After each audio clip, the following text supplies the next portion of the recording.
This week on the Island Times News Update, Atlantic Beach's charter changes are headed for the August ballot. The Oesterreicher-McCormick cabin is now at the beach's museum, and local police departments honor fallen officers.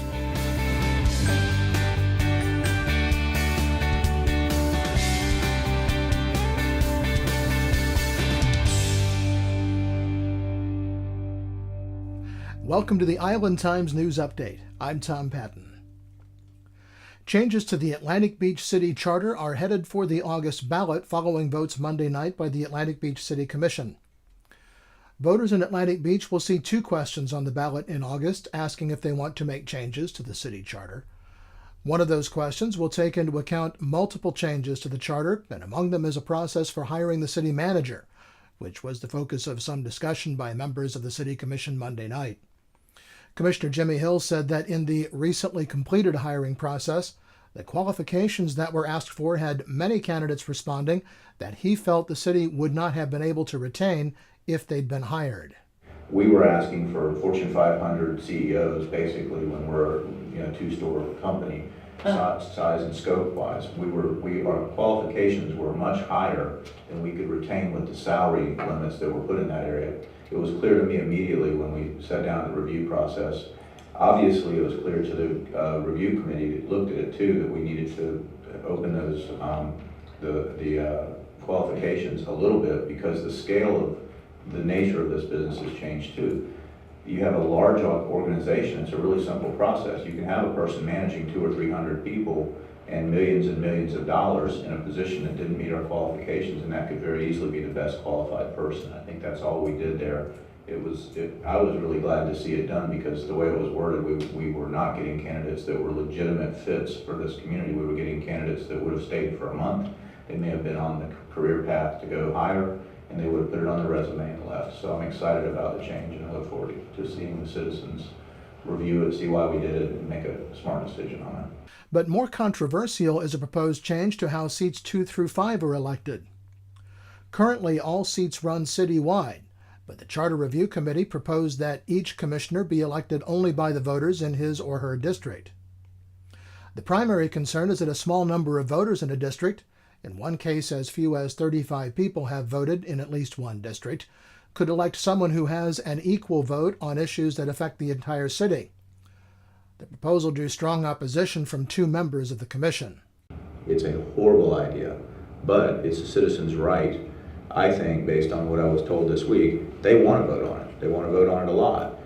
I just hope they understand what it is, because I understand it's one of 2 things in my opinion. It's an attempt to grow this board and to grow our government and to continue to grow it, which is, I think it's step 1 in adding seats. I think that's a big risk here because it's going to fail miserably. We're going to end up with a mess, and the only solution will be to add seats. That's going to seem like the knee-jerk reaction when the time comes when this fails miserably. When you get bad representation, the voice will be to add seats to fix it, and I hope that doesn't happen. But that's what I think under the surface is going to happen. Is it'll seem like a smart thing to add depth, and that's just growing our government, which I think is a bad idea every time it happens. The mayor's seat will still be on the ballot every 2 years, which would be the only at-large seat remaining on the commission. Commissioner Jonathan Doherty also opposed the measure. One of my biggest objections, though, is it alienates half the city during an election, because you're not voting. Only half the districts are voting for commissioners, and the other, if they somehow don't care about the mayor's race for some reason, they're not going to show up, and they're going to feel like their issue's not going to be listened to. But Mayor Carolyn Wood said the voters of Atlantic Beach would be able to figure out the change should it be approved in August.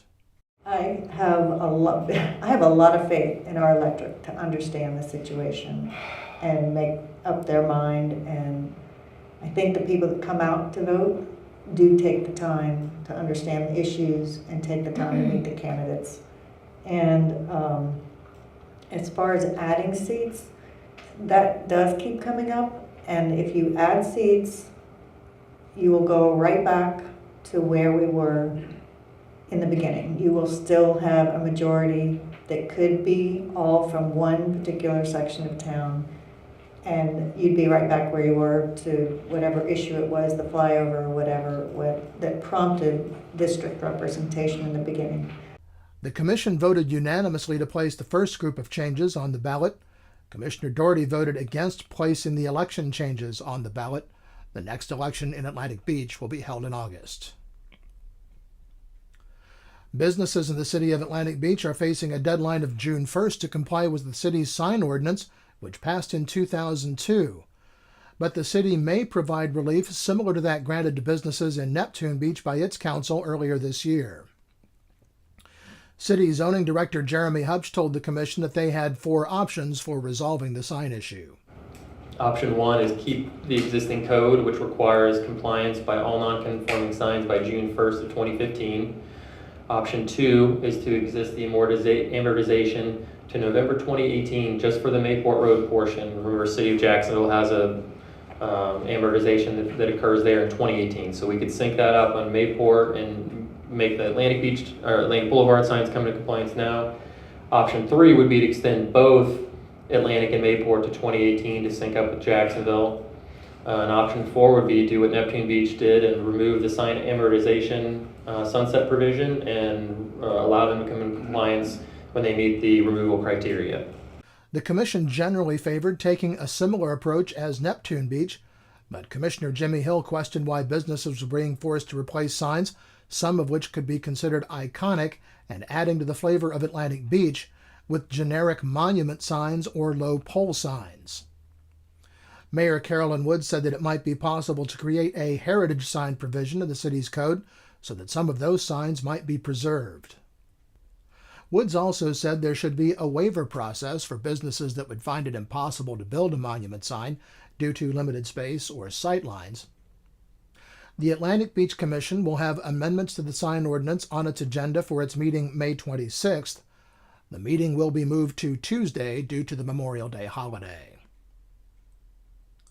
Jacksonville Mayor Alvin Brown and City Councilman Bill Gulliford joined Atlantic Beach Mayor Carolyn Woods and members of the Atlantic Beach Commission on Monday for the signing of an ordinance which creates an interlocal agreement allowing for the annexation of the Atlantic Beach Country Club by the city of Atlantic Beach. But the process is not quite finished, according to City Attorney Rich Commando. After that petition is received by the city, then we will move forward with an ordinance to formally annex the property into our jurisdiction, and then we'll also need to make similar changes to the comprehensive plan and zoning maps. Commissioner Maria Mark said she's been working with the club on an Audubon certification, which means they're using all environmentally sensitive chemicals and fertilizers when maintaining the golf course. Well, the sign issue will be back before the Neptune Beach City Council at their workshop meeting Monday night. When the council passed its sign ordinance eliminating the deadline for a changeover to monument signs earlier this year, it left the issue of signs at multi-tenant businesses, such as shopping centers, unresolved. At the workshop meeting Monday, the council will review the findings of the Community Development Board, which was asked to address concerns brought up by the council. The council will also discuss a change to its parking requirements for new businesses. Currently, the parking ordinance requires businesses in the Central Business District to have only half the parking spaces as a business anywhere else in Neptune Beach. Councilman Scott Wiley has asked that the provision be removed from the ordinance. The council will not take any votes during the workshop meeting. Jacksonville Beach will hold another workshop on its downtown action plan Monday night. The council is working to prioritize projects and action items outlined by citizens and business owners over the past year. Well, when we come back, there's a new structure at the beach's museum and history park. This is the Island Times News Update. Charlie's Tropic Heating and Air Conditioning in Atlantic Beach offers a full range of residential and commercial heating and air conditioning services, from new installation to replacement and remodeling. Charlie's Tropic Heating and Air Conditioning can keep your home comfortable year-round, and they offer preventive maintenance contracts to keep your system running at peak efficiency. Charlie's Tropic Heating and Air Conditioning is an authorized Bryant dealer and will service all brands. For year-round comfort in your home or business, contact the original Charlie's Tropic Heating and Air Conditioning at 241-1788. Beaches Academy Child Care Center in Jacksonville Beach has been offering affordable, loving child care to families in the Beaches communities for 35 years. Conveniently located on Penman Road, Beaches Academy offers care for children from infants through preschool, with programs that encourage learning and outdoor play. Our affordable tuition means families can get quality childcare at a price that fits their budget. Contact Beaches Academy at 246-3885 and schedule a tour of our center. Beaches Academy, the child always comes first. Welcome back to the Island Times News Update. I'm Tom Patton. Well, physically moving the Oesterreicher-McCormick cabin from Palm Valley to the Beaches Museum and History Park took about 90 minutes. But getting the historic building to its new home was an effort that took months of planning, the involvement of dozens of people, and some very generous contributions.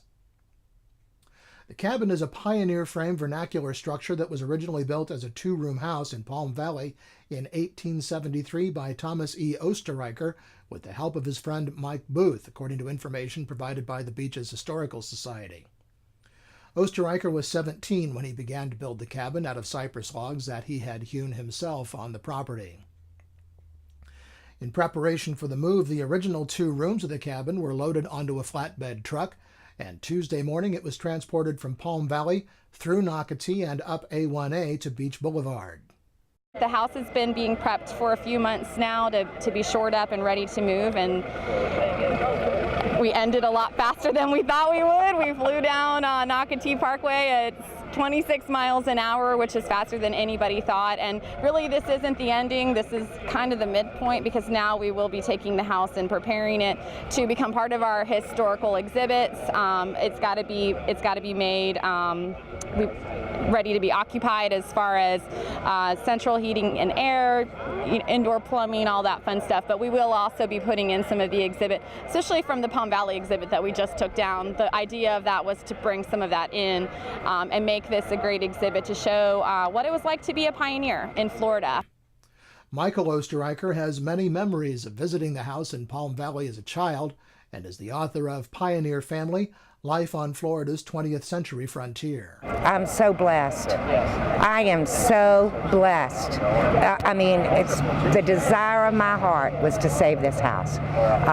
For years, I thought, okay, Nocatee is going to go in there and they're just going to wipe the house out. It's going to be gone. And I thought, if I had the money, I would move that house. Hi, Ella.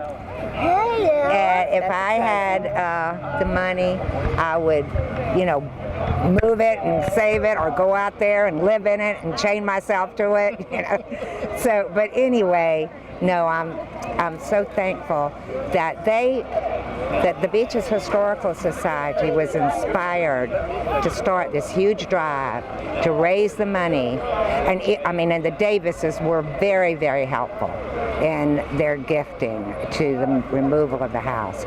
So they didn't want to mow it down either. The Oesterreicher and McCormick families donated the cabin to the Historical Society.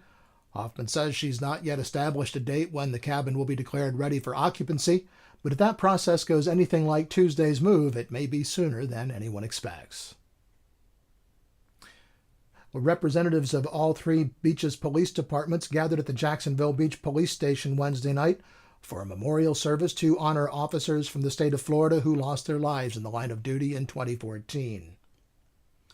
Mayor Charlie Latham and Police Chief Pat Dooley presided over the solemn ceremony, which included a roll call of the 6 officers and 1 canine lost last year. In this time when law enforcement officers are often vilified, it's important to remember that last year, over 50,000 law enforcement officers in this country were assaulted. Of those, 15,000 officers received serious injuries. We often take for granted our peace and safety that is the direct result of the willingness of our officers who protect and serve our citizens. And I want you to know that the officers make many personal sacrifices to serve their community. Mayor Latham said that officers willingly put their lives on the line in service to their fellow citizens. We are all here to honor the men and women who've given their lives in the service and protection of our fellow citizens. By very nature of their calling, law enforcement officers willingly and without hesitation put their lives on the line in service to their fellow citizens. Their courage, training, and dedication keep us safe, even when they put themselves in harm's way. Bravery and vigilance are constant traits of those who wear the badge. Police Chiefs David Sembach from Neptune Beach and Michael Deal from Atlantic Beach attended the ceremony. Also present were State Attorney Angela Corey, several members of the Jacksonville Beach and Neptune Beach City Councils, and Jacksonville Beach City Manager George Forbes. The ceremony concluded with a 21-gun salute to the fallen officers. May 15th is Peace Officer Memorial Day nationwide. Ready, aim. Ready, aim. Order! Arm! Left, face!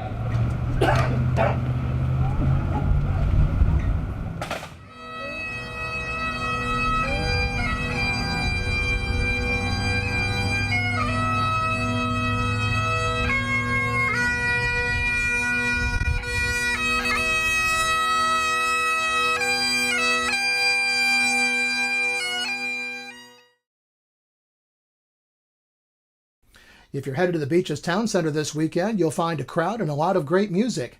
Dancing in the Streets will take over Town Center this weekend. The annual event features food, art, crafts, and of course, lots of music. Then on Thursday, the North Beaches Art Walk will be held in Town Center from 5 until 9.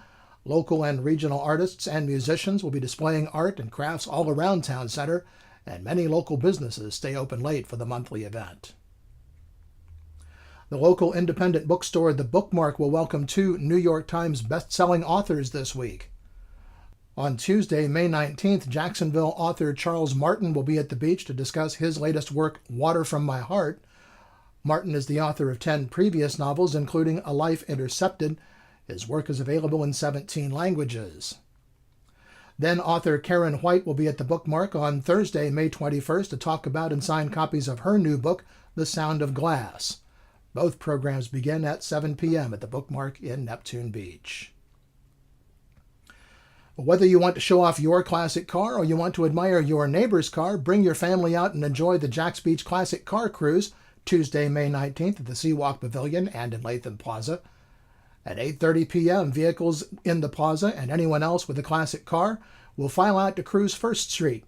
And even if you don't have a classic car, come watch as the cruisers show off their rides. The Classic Car Cruise is held the third Tuesday of each month in Jacksonville Beach. And this week's Moonlight movie will be the very entertaining The Princess Bride, one of my wife's favorite movies. Outdoor movies under the stars combine the sound of the ocean, a sea breeze, and the company of family and friends. It'll be a night to remember. The movie will be shown at the Seawalk Pavilion on Friday, May 22nd at 9 p.m. The National Weather Service says we can expect a slight chance of showers and thunderstorms over the weekend and into Monday, with a better chance of rain by Tuesday. Highs will be in the low to mid-80s and lows will fall into the low 70s. The Island Times is always digital, always free at www.theislandtimes.com. Become a subscriber and get updates on news from the beaches communities delivered right to your email box. And don't forget to like us on Facebook and follow us on Twitter. I'm Tom Patton. Thanks for watching.